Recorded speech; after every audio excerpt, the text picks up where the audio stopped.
Every moment the world and the entire universe is remaking itself, and so are you. Perpetual transformation is the name of the game. Nothing remains the same for the slightest nanosecond. Nothing's permanent, everything's in flux. Remember that old saying, no one ever steps in the same river twice. Why? Because it's not the same person, and it's not the same river.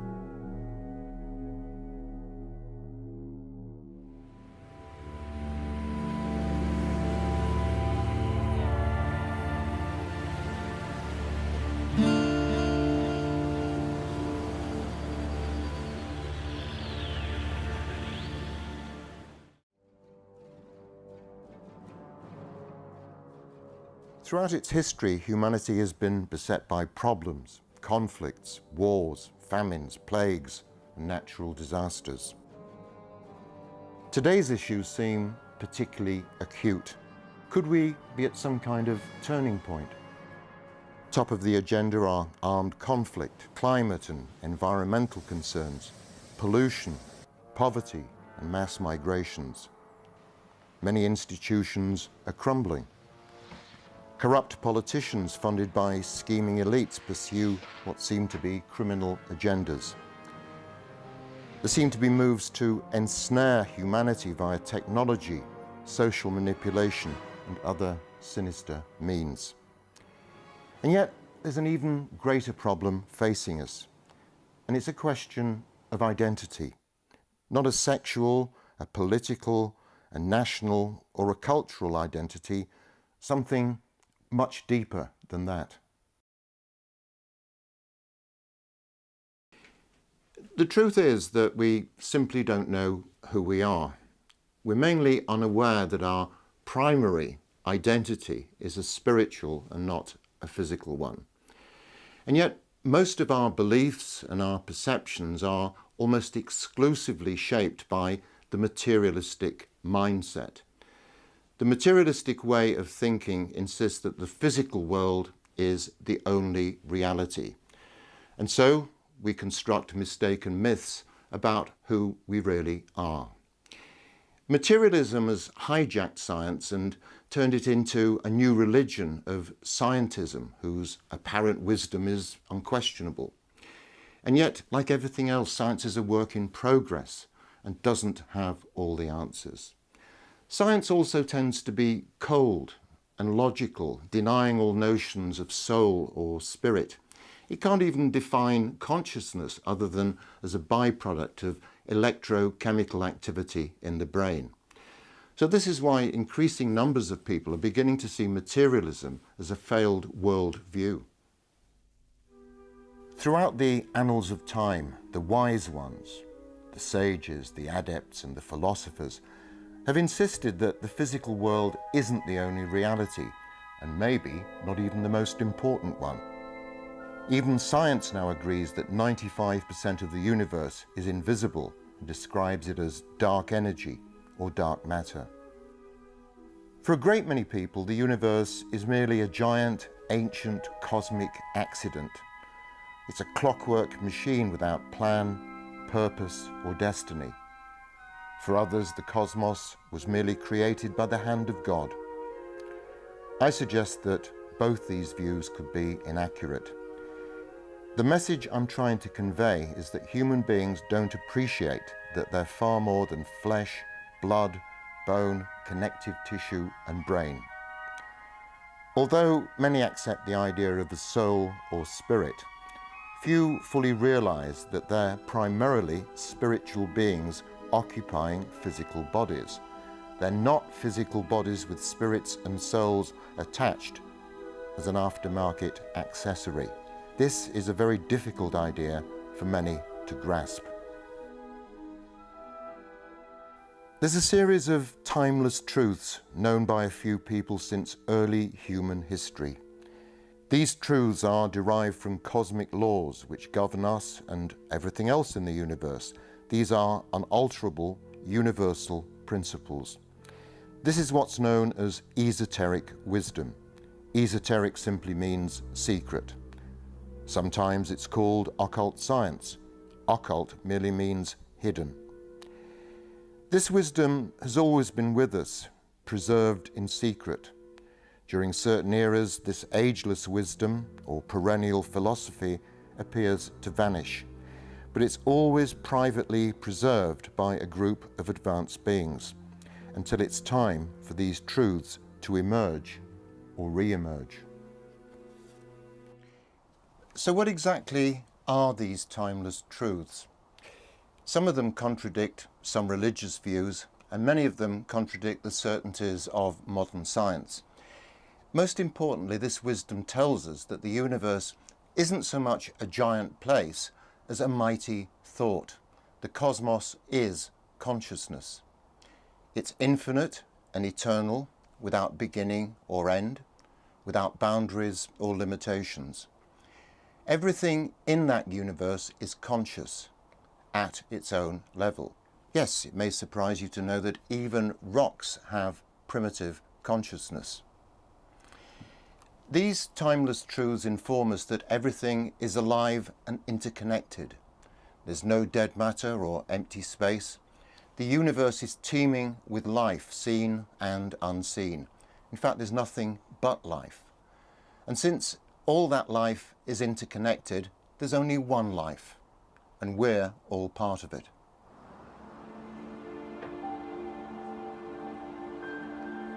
This ancient knowledge tells us that the material world isn't the only reality. It's just one of other realms and dimensions invisible to our everyday senses. There are also mysterious energies and hidden forces which preserve and renew everything. There are concealed kingdoms of nature, above and below the human, without which we wouldn't have been born and without which we couldn't survive. The purpose of life everywhere is to develop into something higher via endless cycles of evolution. These cosmic truths inform us that physical death is intimately connected with all cycles, but that life continues and we're reborn in new bodies many times as we continue to evolve. One day, far, far into the future, human beings will no longer need physical bodies and therefore will no longer die physically any longer.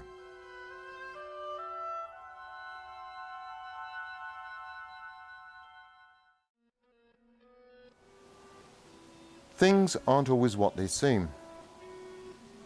The material world seems very solid and permanent to us, doesn't it? But nothing could be further from the truth.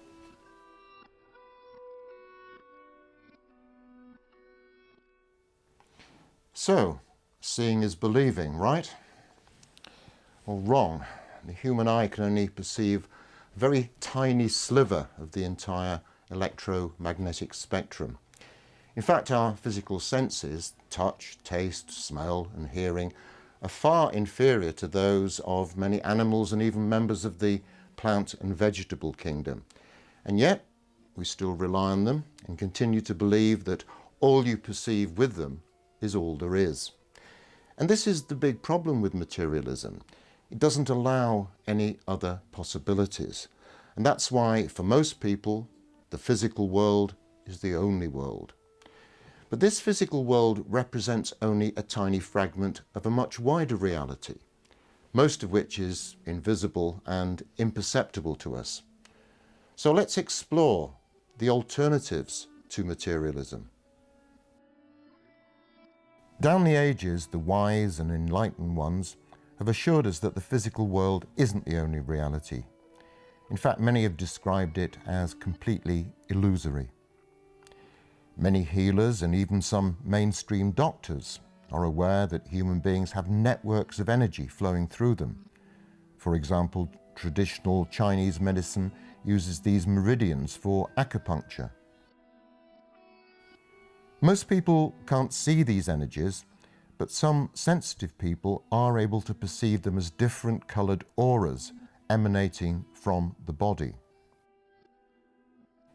Next to the physical plane, and acting as a mirror to everything in it, is a subtler, non-material world. This is usually referred to as the astral realm. Astral means star-like, because everything in the astral world is far less solid and seems to shimmer like water. The astral world is a template for the physical.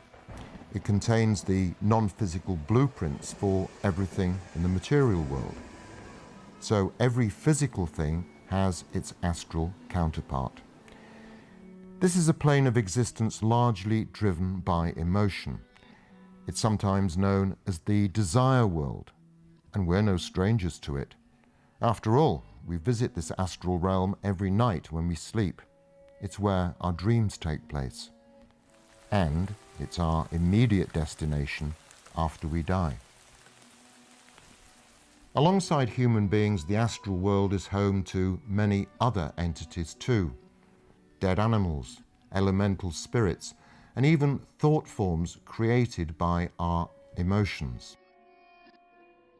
Everything in the physical world actually begins on an even higher plane than that, the world of mind, the mental plane, the home of consciousness. It's formed into a blueprint on the astral before becoming material in the physical world. Even some scientists now agree with the mystics that physical objects consist of consciousness stepped down into a very much coarser state. And above the mental world are even higher levels of reality, the spiritual planes. We all have potential access to these elevated states. Most people, however, are unaware of their existence.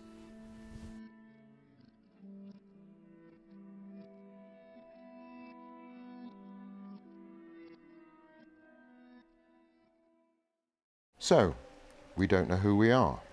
We're aware of mainly the physical and not the hidden elements.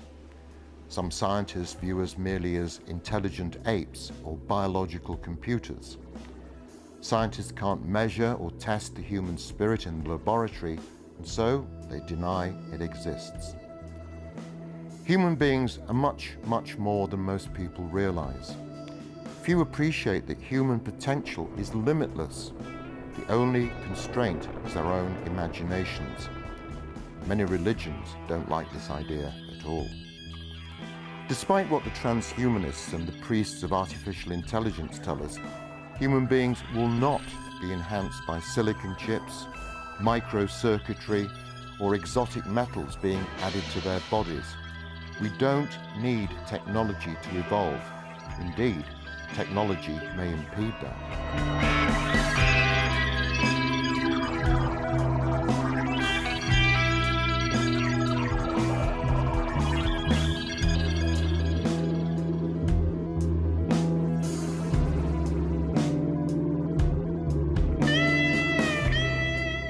So, we can see human beings as having bodies and souls, or minds, bodies and spirits. Some esoteric systems feature a widely used classification which divides human beings into 7 distinct parts.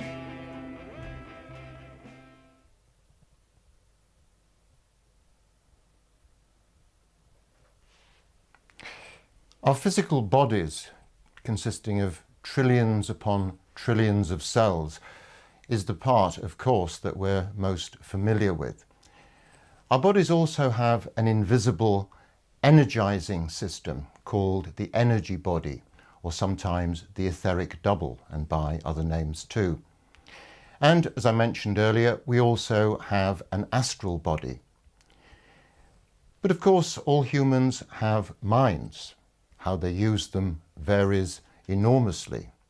In fact, we don't just have one mind, but we have 2, a lower mind and a higher mind. The lower mind deals with mundane, concrete thoughts and routine, everyday trivia. What shall I have for dinner? Can I pay the rent? I hate my boss. The bus is late again. It's sometimes called the monkey mind because it's not very controlled and it's always jumping around from place to place. And much of this lower mind is driven by emotion. especially our needs and our desires. But we also have higher minds, which deal with imagination and creativity, minds which invent and conceptualize, and minds which appreciate noble virtues like truth and beauty. Even higher than our two minds is an even more sophisticated principle, often known as wisdom intuition, and in most people this is mainly dormant.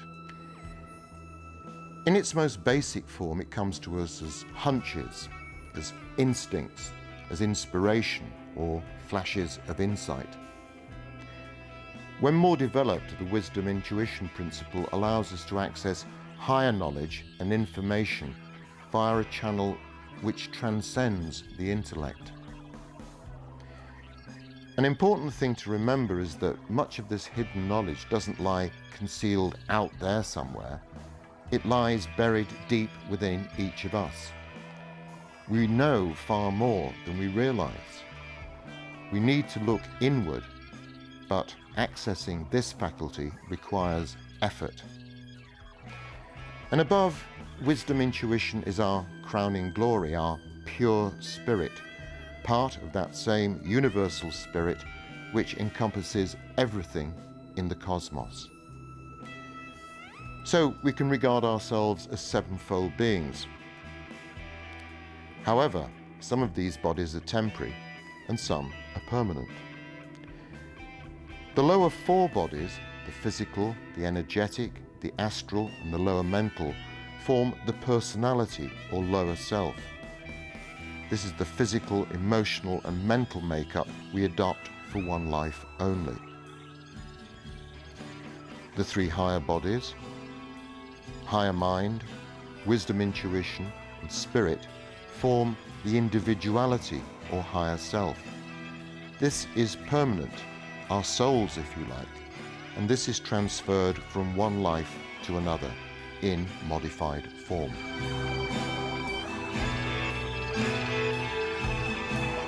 Often the lower self or personality with all its drives, desires and demands is completely at odds with the wishes of the higher self or individuality, with its conflicting agenda of duty, harmony and selflessness. The two selves are frequently at war with one another.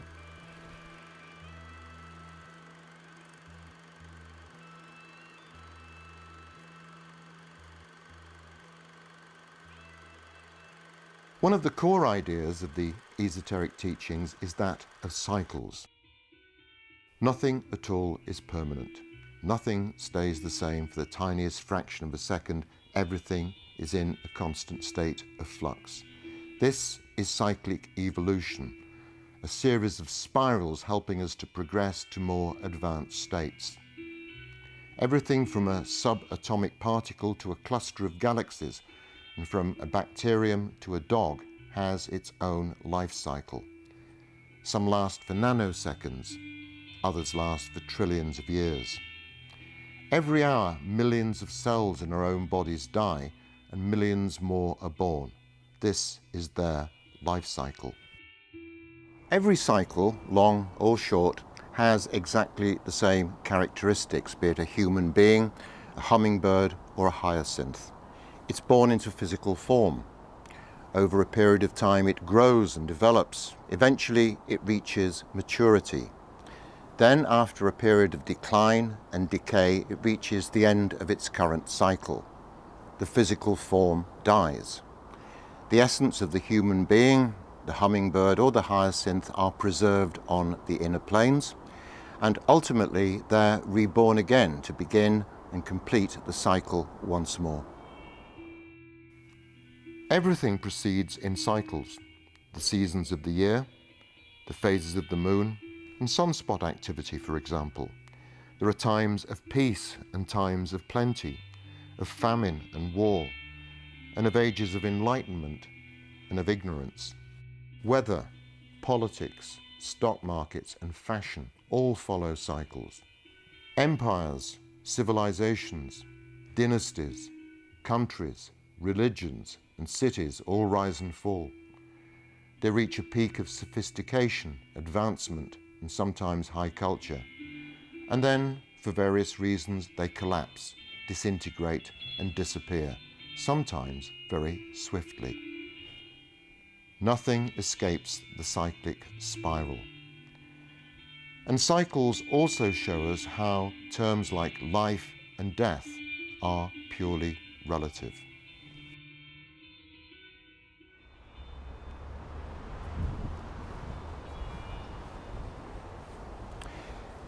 Death is many people's greatest fear. It shouldn't be, but it is because they misunderstand it. Ideas about death entertained by many people aren't just a cruel and pernicious myth, they're an outright lie. Some religious people firmly believe that they'll wind up in some kind of celestial paradise where they'll while away eternity with angels, with virgins, or with Jesus.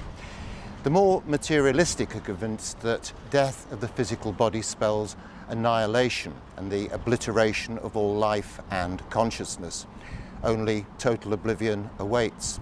And this is where a lot of the fear comes in, because no one likes the idea of oblivion. And yet, throughout history, numerous cultures and some religions have firmly promoted the idea of something surviving death and being reborn in a new body. Even Christianity preached reincarnation at one time, but for sordid and complex reasons they banned it as a doctrine 1500 years ago. Today, in the West, reincarnation is making a comeback. Recent surveys in Europe and America indicate that between a quarter and a third of people, many of them Christians, believe they have lived before and will live again. Some are clearly unhappy with the idea of sitting out eternity in one of heaven's waiting rooms. Had we asked the reincarnation question a generation or two ago, the numbers believing in rebirth would have been negligible.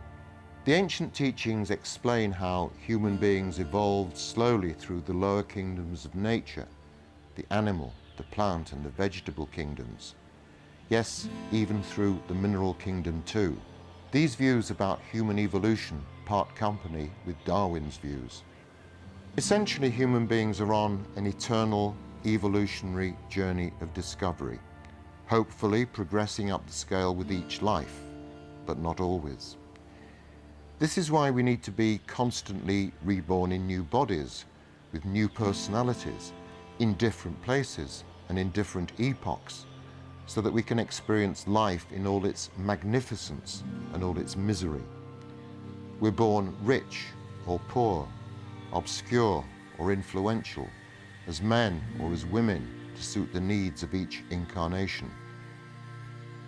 One life simply isn't enough to achieve this. Humans are playing the long game. So who or what determines when, where, and how will be reborn? This is extremely complicated and deeply esoteric. The simple answer is, who decides? We do.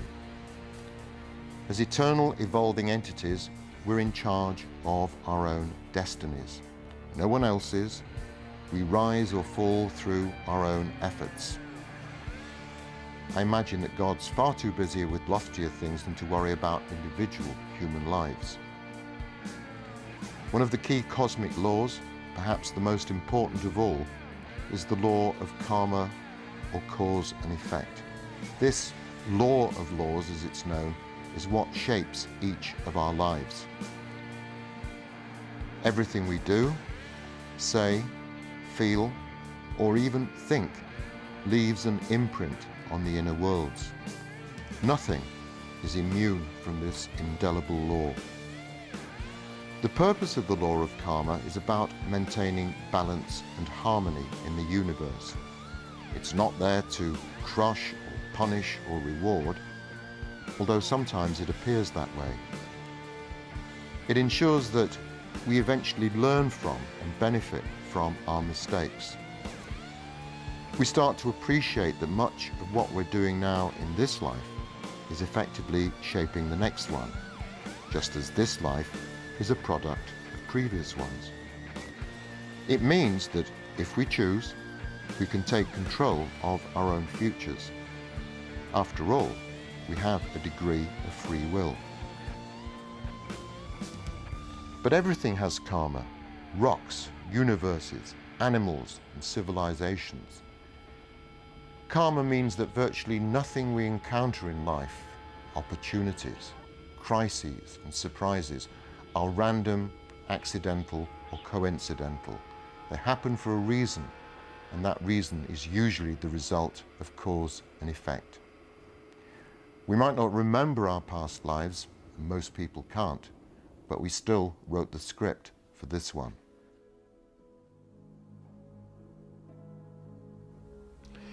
At this stage of human development, it's only possible to very lightly probe the mysteries of life. Our knowledge of hidden worlds and concealed dimensions is extremely limited. But it's still vital to begin asking those big existential questions. Who am I? Where did I come from? Why am I here? Where am I going? Despite the prevailing view on this planet at this time, the world and the wider universe isn't random, accidental, or purposeless. Whoever drew up the blueprints knew what they were doing, and it wasn't a product of chance, but intention. But whose intention? God? The great architect? A universal consciousness? The all? Someone else? As the physicist Albert Einstein put it, God doesn't play dice. Whether we accept it or not, there is a grand plan, an evolutionary scheme of things.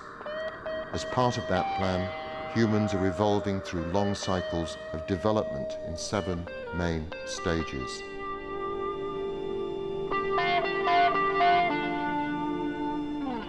We're currently more than halfway through the 5th stage or cycle. So, we've come a long way. Physically, mentally, and emotionally, we bear little resemblance to our ancient ancestors. And when humans eventually complete all 7 of those stages, far in the future, there will be nothing like we are now.